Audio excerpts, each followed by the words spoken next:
एक बड़ी बकरी का बच्चा 1 साल में 40 किलो का वेट ले रहा है। हाँ। ये बच्चा मर गया तो किसान को वापस से 10 महीने इंतजार करना पड़ेगा। देश में 39 नस्लें हैं, लेकिन इनमें से किसको कौन सी नस्ल चुननी चाहिए? That is predominated by Barbary, Black Bengal, crossbred animals, Jamunapari और थोड़ा आप तोतापरी, सिरोही, सोजत, ये 8-10 ब्रीड्स हैं। नमस्कार, गांव जंक्शन पर मैं हूं इस वक्त उत्तर प्रदेश पंडित दीनदयाल उपाध्याय पशु चिकित्सा विश्वविद्यालय गौ अनुसंधान केंद्र। लेकिन यहाँ पर गोट्स के लिए यानी बकरियों की नस्ल पर, उनकी नस्लों को उन्नत बनाने पर और किस तरीके से आने वाले वक्त में गोट्री को नया आयाम दिया जा रहा है, इसलिए डॉक्टर मुकुल से आपको मिलवाने आए हैं कि आखिरकार देश में, डॉक्टर साहब ने बताया 39 नस्लें हैं, लेकिन इनमें से किसको कौन सी नस्ल चुननी चाहिए, ये बड़ा सवाल है। मेरा अपना मानना है कि जो सेंट्रल पार्ट ऑफ इंडिया है, starting from Gujarat up to Odisha और वेस्ट बंगाल, यहाँ पर लगभग देश की लगभग 80% बकरियों की जो पॉपुलेशन है वो इस एरिया में है। That is predominated by Barbari, black Bengal, crossbreed animals, Jamunapari, Totapari, Sirohi, Sojat, ये 8-10 ब्रीड्स हैं।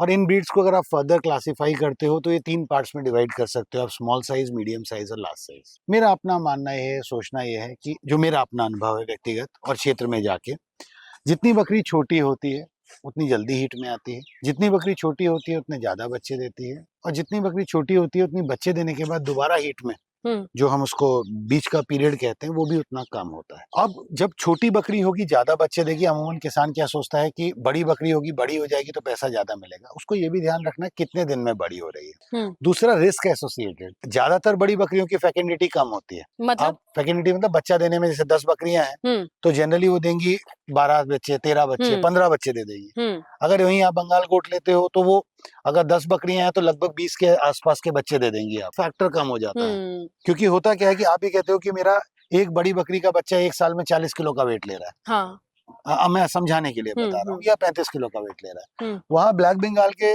बंगाल गोट के 2 बच्चे हैं, वो अगर 17 किलो का वेट ले रहे हैं तो 17 + 17 34, और उधर भी 35 हो गया तो बराबर हो गया। यहाँ ये बच्चा मर गया तो किसान को वापस से 10 महीने इंतजार करना पड़ेगा।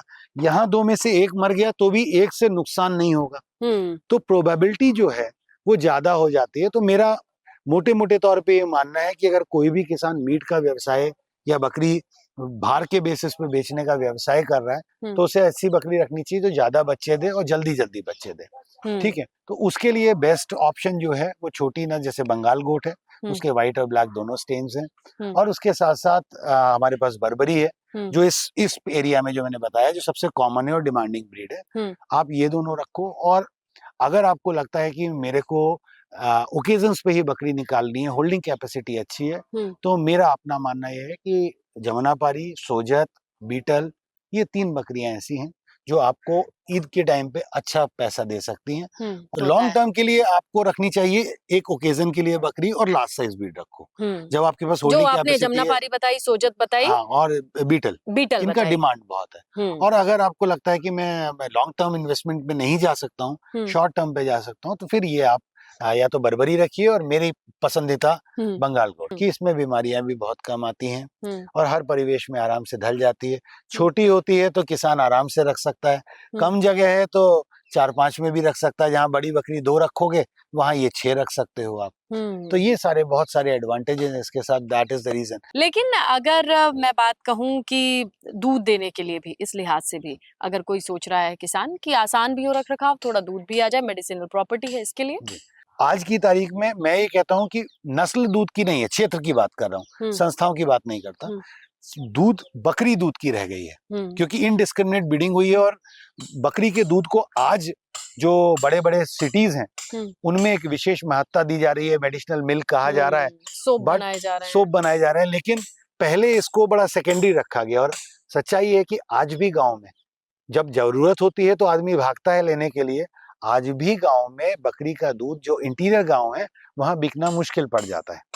तो अगर किसी किसान को रखना है तो नस्ल पे ना जाए कि मैं इस नस्ल की बकरी रखूंगा, दूध की बकरियां ढूंढे कि जो अच्छा दूध देती हैं उनको रखे, तब दूध का व्यवसाय वो कर पाएगा। और दूसरा मेरे को लगता है कि फार्मर की जो जरूरत है उसके अनुरूप ढलना चाहिए, तो उसको भी थोड़ा सा अपने ब्रीडिंग इस तरीके से रखनी चाहिए कि अगर गर्मी वाले इलाके में नहीं रह रहा है एक्सट्रीम, तो अप्रैल के आसपास मार्च के एंड में ब्रीडिंग होती है अगर, तो फिर उसको जून जुलाई तक दूध मिल जाता है, तो उस समय चिकनगुनिया डेंगू का टाइम होता है और दूध के रेट बढ़े हुए होते हैं, तो he can market at that time also. तो दूध बकरी ज्यादा दे इसके लिए क्या करना चाहिए? अगर बकरी का नेचुरल इंस्टिंक्ट है दूध देने का और दूध उससे ज्यादा लेना है तो उसको अच्छा खिलाना पड़ेगा, ठीक है, दाना अच्छा देना पड़ेगा, हरा अच्छा देना पड़ेगा, तो बकरी दूध देगी। कैसे करते हैं वैसे अगर स्मार्ट ब्रीडिंग का पहला स्टेप क्या है? अब मुझे मालूम है जुलाई में चिकनगुनिया डेंगू है, डिमांड बढ़ेगी। मैं ये नहीं कह रहा उससे ठीक होता है या नहीं होता, मैं कह रहा हूँ उस समय लोग मांगते हैं और किसान को पैसा मिल सकता है क्योंकि डिमांड है। तो आप अगर सपोज करिए आपको अप्रैल जुलाई में डिमांड है,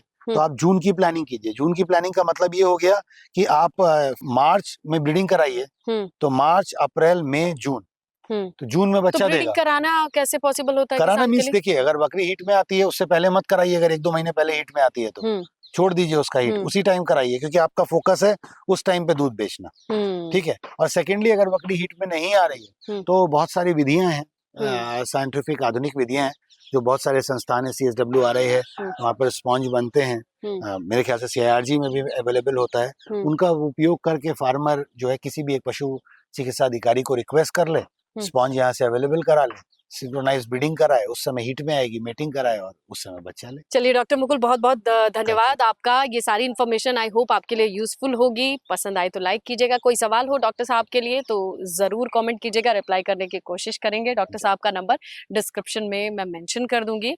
ऐसी तमाम अपडेट्स, तमाम इन्फॉर्मेशन और ऐसे वीडियोस के लिए सब्सक्राइब करें गाँव जंक्शन को। गाँव जंक्शन को सभी सोशल मीडिया प्लेटफॉर्म्स पर फॉलो करें। व्हाट्सएप चैनल और जीमेल आईडी पर भी संपर्क साध सकते हैं।